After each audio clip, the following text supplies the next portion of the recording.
There are people who move through the world carrying an invisible weight. They are the silent observers in the crowd, the ones who instinctively shrink themselves in a room, who learned early to minimize their presence, hoping that if they stay quiet enough, they might avoid notice. They rarely speak first, not because they have nothing to say, but because they carry an ingrained fear that their voice is an interruption, their needs a burden. Others look at them and make quick judgments. They think they are aloof, or cold, or perhaps weak. They mistake their hesitation for simplicity, their stillness for peace. But they don't know that behind that silence is an incredibly complex inner world, a world where every interaction is rehearsed, every potential rejection is anticipated, and the nervous system is locked in high alert. They don't see the child who sat at the dinner table, staring at their plate, moving food around, hoping to disappear. The child who knew that while their sister got a smile for sharing her day, and their brother got encouragement for his grades, their own contributions were met differently. When they spoke, the air stiffened. Their words were treated not as mistakes, but as offenses. They felt like an intruder in their own home. This is the silent reality of the hated child. Not always hated in words, not always hated in actions, but hated in energy. In the subtle cues, in the sigh when they enter the room, in the way their presence feels like a disruption rather than a welcome. What is truly happening inside the mind of a person who grows up feeling fundamentally unwanted? And what scars do they carry that shape every corner of their adult life? The first, and perhaps most profound, manifestation of being the hated child is the development of an unshakable sense of unworthiness. The human heart is born seeking belonging. It seeks warmth, safety, and acceptance. A child does not arrive into the world with walls. They are open, fragile, hungry for love. When that love is withheld or, worse, replaced with resentment, the child does not merely feel unloved, they feel unworthy of love. That difference is everything, because unloved is a condition, but unworthy that becomes an identity. This is the core wound. It's not just low self-esteem. It's the belief that one's very existence is a mistake or a burden. You see this in adults who apologize constantly for speaking, for having needs, for taking up space. They struggle with the same quiet questions. Am I enough? Do I deserve love? A second powerful manifestation is hyper-vigilance and an almost supernatural sensitivity to others. The hated child often becomes remarkably adept at reading a room. They sense moods before words are spoken. They can detect the slightest shift in tone or facial expression. This is not a gift. It is a survival mechanism. When your safety depended on predicting rejection or hostility, you learned to scan constantly for danger. This kind of environment conditions the child to expect rejection, even in safe places. In adulthood, this means they may overreact to small slights. A teacher's criticism, a friend's distance, a partner's bad day. All of it can feel like proof of what they always suspected: I am not wanted. They grow into adults who see rejection even where it does not exist. The lens of childhood colors the vision of adulthood. Furthermore, these individuals develop what psychologists call compensatory strategies. They try to earn the love that was denied to them. Some become perfectionists, believing that flawless achievement will finally make them worthy. They operate under the tyranny of should, constantly striving, never arriving. Others become people pleasers, molding themselves into whatever shape might gain approval. They learn to erase their own needs to maintain connection. And some go the opposite route, adopting rebellion or aloofness as armor, pushing others away before they can be pushed first. They reject connection to avoid the pain of being rejected. But underneath all these strategies lies the same wound. I was not accepted as I am. Perfection, rebellion, compliance. These are masks. They are survival mechanisms, not identities. Yet, the hated child often confuses the mask with the self. To understand why these patterns are so deeply embedded, we must return to their childhood. We must understand the environment where acceptance was conditional, hostile, or entirely absent. And here lies the core psychological defense mechanism that makes this so complex: self-blame. The hated child often doesn't even realize they were hated, because to a child, parents are not just caregivers, they are reality itself. A child's mind cannot comprehend that a parent might be flawed or incapable of love. To believe that would shatter their fundamental sense of safety. So, the mind bends to protect the bond. If a parent shows disdain, the child doesn't think, my parent is flawed. The child thinks, I must be flawed. Their pain becomes self-blame. The rejection becomes self-identity. This is a survival strategy. It's psychologically safer to believe you are bad than to believe you are unsafe. This dynamic is often intensified by comparison. One of the cruelest aspects of being the hated child is when love is unevenly distributed among siblings. The hated child notices.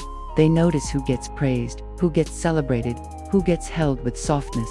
And they notice that when it comes to them, the tone changes. It's not always dramatic. It can be subtle. Less eye contact, less patience, less celebration of small victories.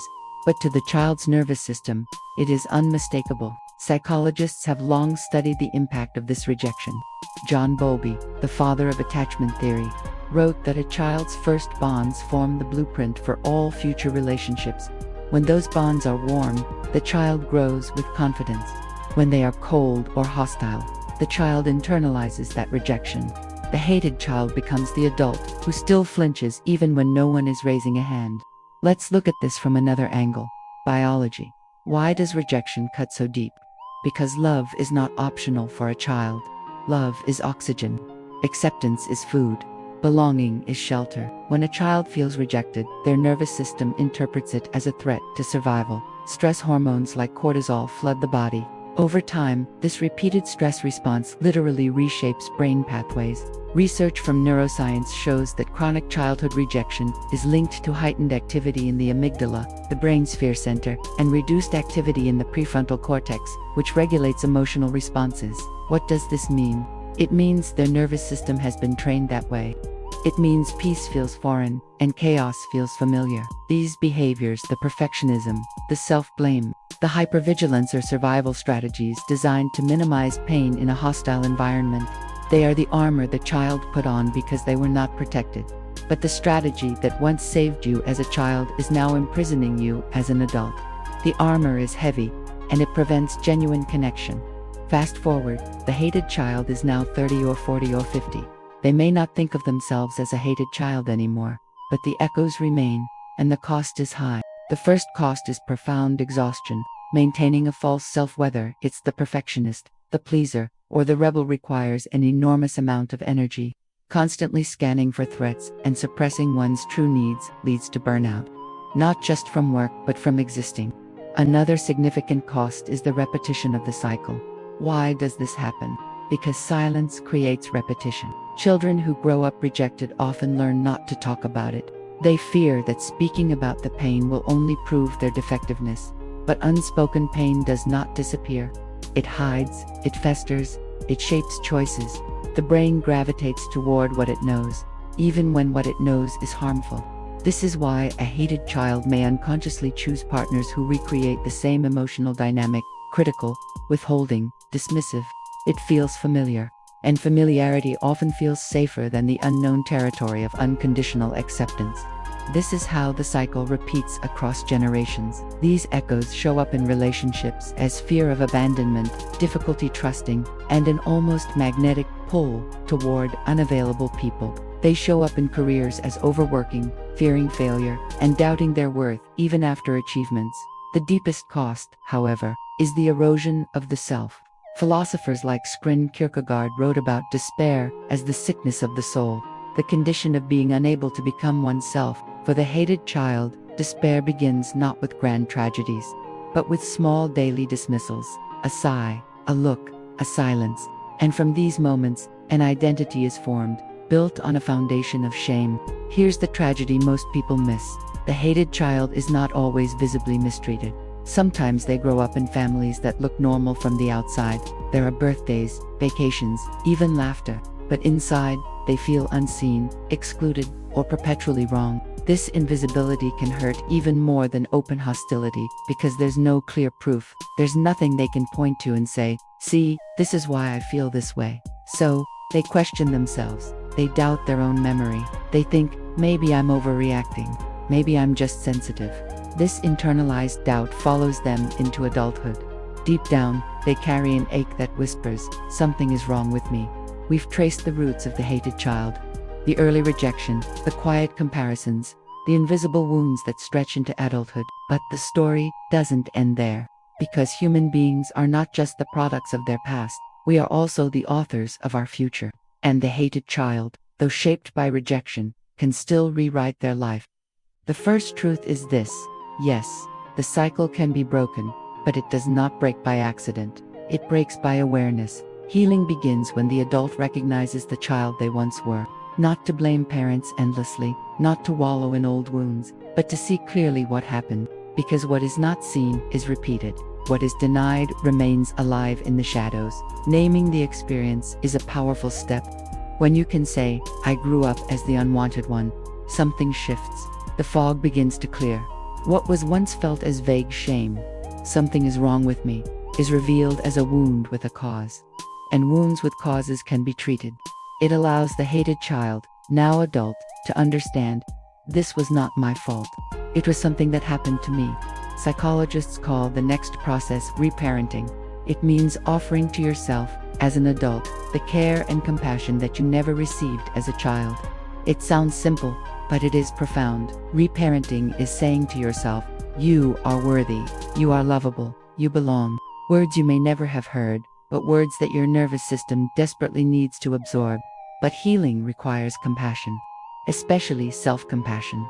Dr. Christine Neff's research shows that treating ourselves with kindness in moments of pain reduces anxiety, depression, and shame. Yet, for the hated child, compassion can feel foreign. Criticism feels familiar. Harshness feels normal. To practice self-compassion is to break an old pattern. It is to say, I will not treat myself the way I was once treated. And each small act of gentleness, resting when tired, forgiving a mistake, speaking kindly to yourself becomes a rebellion against the old identity. Attachment theory tells us that early rejection wires the brain to expect more rejection. But here's the good news: attachment styles are not fixed. With intentional relationships, whether through therapy, friendships, or loving partnerships, people can build what psychologists call earned secure attachment. This means that even if you began life doubting love, you can relearn it. The nervous system can be rewired. The brain can form new pathways. Science confirms what the human heart has always hoped. It is never too late to feel safe. To ground this in the practical, there are steps the adult can take. Awareness, journaling. Write out memories of feeling unwanted and then write the truth beneath them. It was not my fault. Boundaries. If old family dynamics continue to wound you, practice setting boundaries. Healing does not require endless exposure to rejection. And here's the hidden truth: the identity of the hated child is not the essence of the child. It is a scar, not the skin itself. And scars, while permanent in history, do not have to dictate destiny. The hated child does not only carry wounds, they also carry gifts. Remember how they become finely attuned to others' emotions. That sensitivity, when healed, becomes a gift. Empathy, intuition, depth of understanding. Their loneliness can become creativity. Their resilience, born from surviving rejection, can become courage in the face of life's storms. What once was survival can become strength. The hated child is not doomed to be broken. They are invited to transform. Let's step back to the philosophical. Why does being hated cut so deep? Because human beings are wired for belonging. Aristotle called us social animals. Modern neuroscience confirms it. Rejection activates the same neural pathways as physical injury. It feels like a wound because it is a wound in the most fundamental fabric of human existence. But here's the hopeful truth: belonging can be rebuilt. Not always with the family of origin, but with chosen family, with communities where you are seen and valued. Belonging is not limited to blood. The transformation is the shift from victimhood to authorship. The hated child begins life as a victim of circumstance, but healing invites them to become a creator of circumstance. Instead of asking, "Why was I unwanted?" the healed adult asks, "What kind of life do I now choose to build?" This is not denial of pain. It is integration of pain. It is saying, yes, I was rejected. Yes, it shaped me, but it does not define me. That is the turning point. You are not broken or inherently flawed. You are just someone who had to fight too hard, too early, for something that should have been given freely. Acceptance. Even if you still carry the ache of being unwanted, you are not condemned to live there forever. You can choose to belong, first to yourself, and then to others who see you truly. So let us return to the image we began with. The little boy at the table, feeling invisible. Perhaps that child is still within you, waiting to be seen. The invitation now is simple. Look at them. Tell them what no one else did. You are worthy. You are enough. You belong. Because healing begins the moment the hated child is finally met with love that says, you exist, therefore you matter. Remember, you deserve peace. And you are not alone on this journey.